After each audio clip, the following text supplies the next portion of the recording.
क्या करेगा आदित्य L1? भारत ने जो अपना आदित्य L1 मिशन सूर्य को एक्सप्लोर करने के लिए भेजा है, ये आखिर करेगा क्या? देखिए, ये जो भारत का आदित्य L1 मिशन है, ये भारत का पहला सोलर मिशन है। वैसे इससे पहले नासा ने सूर्य को एक्सप्लोर करने के लिए कई मिशन लॉन्च किए थे, जिसमें से सबसे पहला मिशन पायनियर 5 1960 में भेजा गया था। फिर नासा की मदद से जर्मनी ने भी सोलर मिशन लॉन्च किया था। इसके बाद यूरोप स्पेस एजेंसी ने भी सोलर मिशन लॉन्च किया था। वैसे इस यूरोप स्पेस एजेंसी को कई देश मिलकर चलाते हैं। तो इसरो ने चंद्रयान 3 की सफलता के बाद सोलर मिशन लॉन्च किया। यह spacecraft polar satellite launch vehicle rocket की मदद से 2 सितंबर 2023 को 11:50 पर लॉन्च किया गया था। हालांकि इसकी तैयारी 2017 से भी पहले चल रही थी, जिसे 2023 में जाकर लॉन्च किया गया था। आइए जानते हैं कि इस स्पेसक्राफ्ट में कौन कौन से पेलोड हैं और यह कहां जाएगा। PSLV से लॉन्च होने के बाद इसने पृथ्वी के चक्कर लगाए थे ताकि फ्यूल की बचत हो और ग्रेविटी का फायदा उठाकर यह गति पकड़ सके। जब इसने पृथ्वी के चक्कर लगा लिए तो इसके बाद इसे सूर्य और पृथ्वी के बीच में स्थित L1 लैग्रेंज पॉइंट पर भेज दिया गया है। यह पॉइंट पृथ्वी से करीब 15 लाख किलोमीटर दूर है। आखिर यह लैग्रेंज पॉइंट क्या है, आइए जानते हैं। लैग्रेंज पॉइंट के बारे में मैथमेटिशियन लियोहार्ड यूलर ने सन 1750 में बताया था।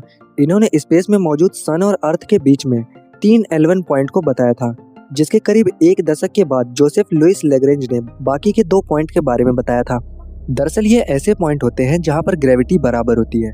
देखिए, स्पेस में किसी बॉडी का अपना वजन होता है, जिस वजह से उसमें ग्रेविटी भी होती है। जैसे सूर्य पृथ्वी से बेहद बड़ा है और इसलिए उसकी ग्रेविटी भी पृथ्वी से काफी ज्यादा है, और पृथ्वी की भी अपनी ग्रेविटी है। और इन पिंड के आसपास यदि कोई ऑब्जेक्ट है तो वह उसे अपनी ओर खींच सकता है। अब यहाँ सवाल आता है कि तो फिर चंद्रमा क्यों नहीं गिरता? तो आप इतना जान लीजिए कि चंद्रमा वगैरह के पृथ्वी के चक्कर लगाने की स्पीड और दूरी इतनी बैलेंस है कि ये पृथ्वी का लगातार चक्कर लगाता रहता है, जिसका मतलब है कि पृथ्वी इसे अपनी ओर खींच तो रही है, लेकिन ये इतनी दूर भी है कि पृथ्वी की ग्रेविटी इसे ज़्यादा इफेक्ट नहीं कर पा रही है। और मुख्य वजह इसकी स्पीड है, जिसकी वजह से भी यह पृथ्वी के लगातार चक्कर लगाता रहता है। वैसे यदि चंद्रमा के चक्कर लगाने की स्पीड धीमी हो जाए तो यह पृथ्वी की ओर धीरे धीरे पास आने लगेगा और पृथ्वी से टकरा जाएगा, लेकिन इसमें लाखों करोड़ों साल लग जाएंगे। और यदि चंद्रमा की गति तेज हो तो यह पृथ्वी से दूर चला जाएगा, और इसी तरह पृथ्वी भी सूर्य के पास नहीं जाती है। खैर, हम बात कर रहे थे लैग्रेंज पॉइंट की। तो 2 पिंड की ग्रेविटी के बीच में कुछ ऐसे पॉइंट्स होते हैं जहाँ पर किसी ऑब्जेक्ट को यदि रखा जाए तो उसे ना तो सूर्य अपनी ओर खींच पाएगा और ना ही पृथ्वी, लेकिन यह ऑब्जेक्ट पृथ्वी की ग्रेविटी के इन्फ्लुएंस में जरूर रहेगा, जिस वजह से यहाँ पर उपस्थित ऑब्जेक्ट पृथ्वी के ऑर्बिट के हिसाब से सूर्य का ऑर्बिट करता रहेगा। और इस तरह हर पिंड के बीच में इस तरह के लैग्रेंज पॉइंट बने रहते हैं। हम बात कर रहे हैं सन और अर्थ के लैग्रेंज पॉइंट के बारे में। तो आदित्य L1 को L1 पॉइंट पर भेजा जाएगा, क्योंकि यह यहाँ से सूर्य के कांटेक्ट में 24 घंटे रहेगा और इससे यह लगातार सूर्य का अध्ययन करता रहेगा। अब जानते हैं कि यह क्या अध्ययन करेगा। देखिए, इस आदित्य L1 में लगे हुए पेलोड विभिन्न तरह का अध्ययन करेंगे। आइए एक एक करके हर पेलोड के बारे में जानते हैं। पहले नंबर पर है मैग्नेटोमीटर। इस सैटेलाइट में लगे हुए मैग्नेटोमीटर में इंटरप्लेनेटरी मैग्नेटिक फील्ड का आकार और उसकी दिशा की स्टडी की जाएगी। यह सुनने में बड़ा ही टेक्निकल लगता है, इसे आसान भाषा में समझते हैं। इंटरप्लेनेटरी मैग्नेटिक फील्ड यानी IMF, इसे हेलियोस्फेरिक मैग्नेटिक फील्ड के नाम से भी जाना जाता है। देखिए, सूर्य के बाहरी वातावरण को कोरोना कहा जाता है और इस कोरोना में आयोनाइज्ड गैस मौजूद होती हैं, जिन्हें प्लाज्मा कहा जाता है। इस कोरोना का ज्यादातर भाग प्लाज्मा ही होता है, और जब यह प्लाज्मा इस हद तक गर्म हो जाता है कि सूर्य की ग्रेविटी भी इसे होल्ड नहीं कर पाती, तो यह सूर्य से बाहर निकलने लगता है। यह मुख्यतः इलेक्ट्रॉन और प्रोटॉन्स होते हैं। इनकी गति बहुत तेज होती है, जिन्हें सोलर विंड कहा जाता है। जिस प्रकार पृथ्वी का मैग्नेटिक फील्ड होता है, उसी तरह सूर्य का भी मैग्नेटिक फील्ड होता है, और यह फील्ड बहुत बड़ा होता है। तो सूरज से निकलने वाले ये highly charge particle magnetic field के अनुसार आगे बढ़ते हैं, जो कि पृथ्वी के मैग्नेटिक फील्ड को भी इफेक्ट करते हैं। और सूर्य हर दिशा में इस सोलर विंड को रिलीज करता है, क्योंकि सूर्य भी अपने अक्ष पर घूमता है और इसलिए इसके सोलर विंड का शेप कुछ हद तक स्फेरिकल होता है। यह सोलर विंड सूर्य के जिस मैग्नेटिक फील्ड के अनुसार आगे बढ़ती है, उसे ही इंटरप्लेनेटरी मैग्नेटिक फील्ड कहते हैं, जिसके आकार, दिशा और उसकी स्ट्रेंथ की जानकारी आदित्य L1 में लगे मैग्नेटोमीटर से इकट्ठा की जाएगी। अब आपके मन में सवाल आएगा कि इससे क्या होगा। इससे हम स्पेस में होने वाली चुंबकीय हलचल के बारे में जानकारी प्राप्त कर सकेंगे, और साथ ही हमें सोलर विंड के बिहेवियर के बारे में भी पता चलेगा। इस जानकारी का उपयोग मैग्नेटिक हलचल को प्रिडिक्ट करने के लिए किया जाएगा। मतलब यह है कि सोलर विंड हमारी पृथ्वी के मैग्नेटिक फील्ड को भी इफेक्ट करती है, जिससे यहाँ पर सैटेलाइट कम्युनिकेशन, पावर ग्रिड और यहाँ तक कि नेविगेशन सिस्टम में भी प्रॉब्लम आ जाती है। मैग्नेटोमीटर की इस जानकारी से हम आने वाले अंतरिक्ष के वेदर को प्रेडिक्ट कर पाएंगे, जिसे देखते हुए होने वाले स्पेस मिशन की योजना बनाने में यह डेटा मददगार होगा। और ह्यूमन स्पेस मिशन में भी एस्ट्रोनॉट की सेफ्टी के लिए यह प्रेडिक्शन काफी मददगार साबित होगी। आदित्य L1 का दूसरा पेलोड है विजिबल इमिशन लाइन कोरोनाग्राफ। जैसा कि बताया कि सूर्य के बाहरी वातावरण को कोरोना कहते हैं और इसी बाहरी वातावरण का ऑब्जर्वेशन यह कोरोनाग्राफ करेगा। यह कोरोनाग्राफ एक साथ 3 ऑब्जर्वेशन करेगा। पहला है इमेजिंग, दूसरा है स्पेक्ट्रोस्कोप और तीसरा है स्पेक्ट्रोप्लेरिमेट्री। इस कोरोनाग्राफ में अंदर बेहद ही कॉम्प्लेक्स स्ट्रक्चर होता है। इसमें सिर्फ सूर्य के बाहरी वातावरण की स्टडी करने के लिए ऐसी डिस्क लगाई जाती है जो सूर्य के ज्यादा चमक वाले भाग को छुपा देती है, जिससे उस कोरोना वाले भाग का आसानी से अध्ययन किया जा सकता है। इसके भीतर विभिन्न तरह के लेंस और मिरर होते हैं, जिनसे अंदर जाने वाली लाइट की स्पेक्ट्रम आदि को चेक किया जाएगा। वैज्ञानिक इस डेटा की मदद से सूर्य के बाहरी वातावरण की वेलोसिटी, यह कितना घना है और इसका तापमान कितना है, यह सब चेक करेंगे। और इससे यह भी पता चलेगा कि जो सूर्य का बाहरी वातावरण है यह गर्म कैसे होता है, क्योंकि सूर्य के सरफेस से ज़्यादा तापमान इसके ऊपरी वातावरण का होता है और यह अभी तक पता नहीं चल पाया है। इसका प्रोसेस पता किया जाएगा। सूर्य में जगह जगह कोरोनल मास इजेक्शन होता है, यानी कुछ इस तरह की घटना होती है जिससे मैग्नेटिक फील्ड में भी बहुत बड़ा बदलाव होता है। तो इसी मास इजेक्शन के बनने की प्रक्रिया क्या है, कहाँ से निकलता है, वगैरह वगैरह की जांच की जाएगी और इस पेलोड के माध्यम से सूर्य के बाहरी वातावरण यानी कोरोना के मैग्नेटिक फील्ड को जांचा जाएगा। इन सब से जो स्पेस वेदर प्रेडिक्शन होगा वो और भी ज़्यादा सटीक होगा और जैसा कि बताया होने वाले स्पेस मिशन में काम आएगा, फिर वो चाहे किसी भी देश का हो। इसके अलावा स्पेस को समझने में ये और ज़्यादा मददगार होगा। अब बात करते हैं तीसरे पेलोड की, जो है high energy L1 orbiting x-ray spectrometer. इसका उपयोग सोलर फ्लेयर का अध्ययन करने के लिए किया जाएगा। सोलर फ्लेयर सूर्य के बाहरी वातावरण कोरोना की एनर्जी से बनता है, जो कि सूर्य के आउटर लेयर यानी क्रोमोस्फेयर को भी प्रभावित करता है। इस वजह से सूर्य से भारी मात्रा में रेडिएशन, मैग्नेटिक फील्ड बाहर निकलता है। सोलर फ्लेयर के दौरान निकलने वाली हाई एनर्जी से सूर्य का मैग्नेटिक फील्ड प्रभावित होता है, जिससे कोरोनल मास इजेक्शन होने के चांसेस ज़्यादा बढ़ जाते हैं। कोरोनल मास इजेक्शन जो होता है वो भी सूर्य के बाहरी वातावरण यानी कोरोना में भारी मात्रा में प्लाज्मा और मैग्नेटिक फील्ड के निकलने से होता है।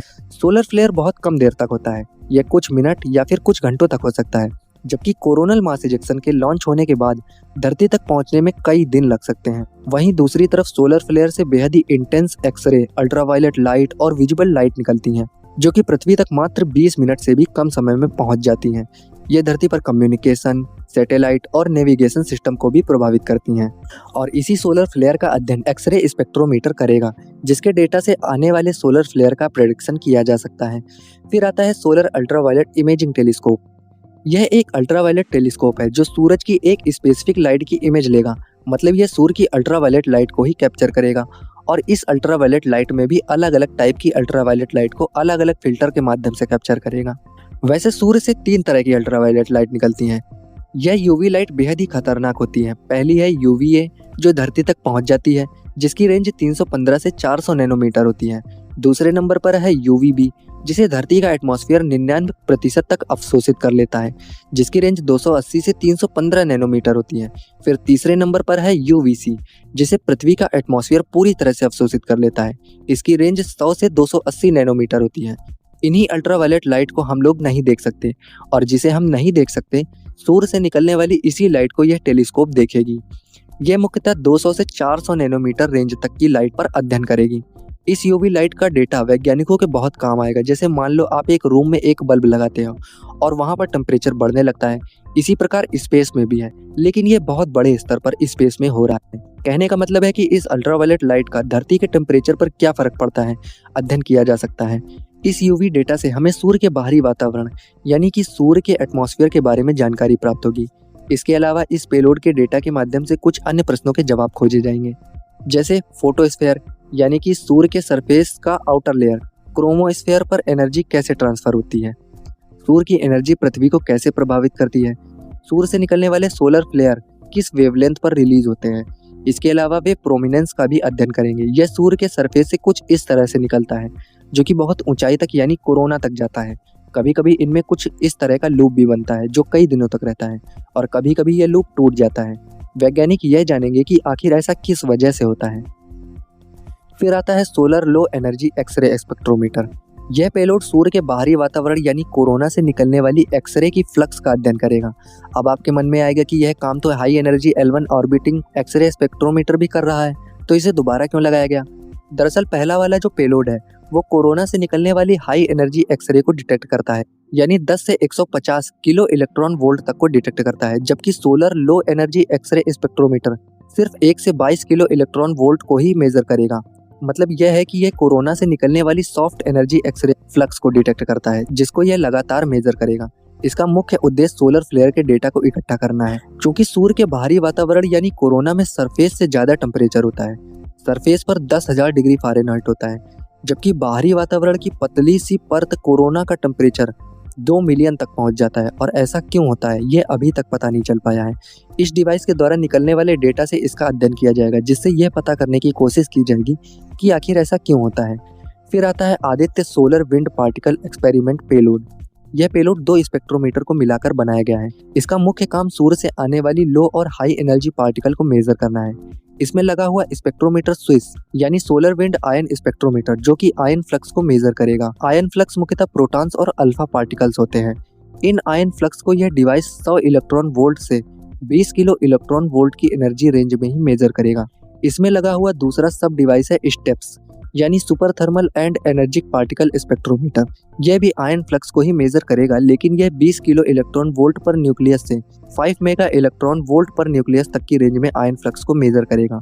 तो इस स्टडी से निकलने वाले डेटा से यह अध्ययन किया जाएगा कि सूर्य से निकलने वाले आयन सूर्य की मैग्नेटिक फील्ड के अनुसार जो पूरे सोलर सिस्टम में फैल जाते हैं, इन आयन का दिशा बदलने पर इन पर क्या बदलाव होता है। इसके साथ ही यह भी पता किया जाएगा कि ये सूर्य से कैसे बनते हैं और सूर्य के चारों तरफ किस अवस्था में रहते हैं। इस डिवाइस से आयन की स्पीड और टेम्परेचर के बारे में भी पता किया जाएगा और सूर्य के ज़्यादा एक्टिव और कम एक्टिव होने पर अल्फा पार्टिकल्स की संख्या में होने वाले बदलाव को देखा जाएगा और उनमें अंतर पता किया जाएगा। और तो और जब कभी भी सूर्य में कुछ बड़ा इवेंट होगा जैसे कोरोनल मास इजेक्शन, तो इसका भी ट्रैक रिकॉर्ड रखा जाएगा और इससे यह पता किया जाएगा कि इस दौरान क्या सूर्य के चारों तरफ ज़्यादा आयन रहते हैं या फिर कम आयन। इसके रिकॉर्ड से यह भी पता चलेगा कि सूर्य में होने वाले इवेंट्स से स्पेस में मौजूद पार्टिकल की संख्या में क्या बदलाव आता है। बात करें अगर सोलर इवेंट्स की, तो जब यह सोलर इवेंट्स पृथ्वी तक पहुंचते हैं तो यह पृथ्वी पर मौजूद कम्युनिकेशन और सैटेलाइट को भी प्रभावित करते हैं। इस पेलोड की मदद से इसे समझना और भी आसान होगा कि आखिर यह इन सैटेलाइट को कैसे प्रभावित करते हैं। फिर आखिरी में पेलोड आता है plasma analyser package for Aditya. इसका काम यह पता करना है कि सोलर विंड कैसे बनता है और इसकी एनर्जी स्पेस में कैसे फैलती है। इसमें 2 सेंसर लगे हुए हैं, पहला है स्वीप और दूसरा है स्वीकार। स्वीप सोलर विंड में मौजूद इलेक्ट्रॉन्स को डिटेक्ट करेगा, जबकि स्वीकार अलग अलग तरह के आयन को डिटेक्ट करेगा। इसके साथ ही इलेक्ट्रॉन और आयन की एनर्जी को भी एनालाइज इसकी मदद से किया जा सकता है।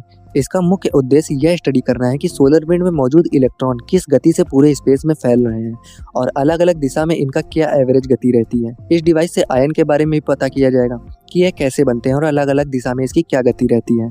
तो इन सब पेलोड के डेटा से वैज्ञानिक सूर्य के बारे में और अधिक जानकारी प्राप्त कर सकेंगे, जिससे सूर्य के अंदर होने वाले बदलाव को प्रेडिक्ट किया जा सकता है और इस प्रेडिक्शन से आने वाले मिशन के लिए रणनीति बनाई जा सकती है। तो अब तो आप समझ ही गए होंगे कि इसरो के द्वारा भेजा जाने वाला आदित्य L1 क्या क्या अध्ययन करेगा और इस अध्ययन से क्या होगा। आशा करते हैं आपको वीडियो जानकारी से भरपूर लगी होगी। ऐसी और भी वीडियोस के लिए हमारे चैनल को सब्सक्राइब करें और लाइक करना बिल्कुल भी ना भूलें। साथ ही इस जानकारी को अपने मित्रों को साझा करें। मिलते हैं अगली वीडियो में, तब तक के लिए नमस्कार।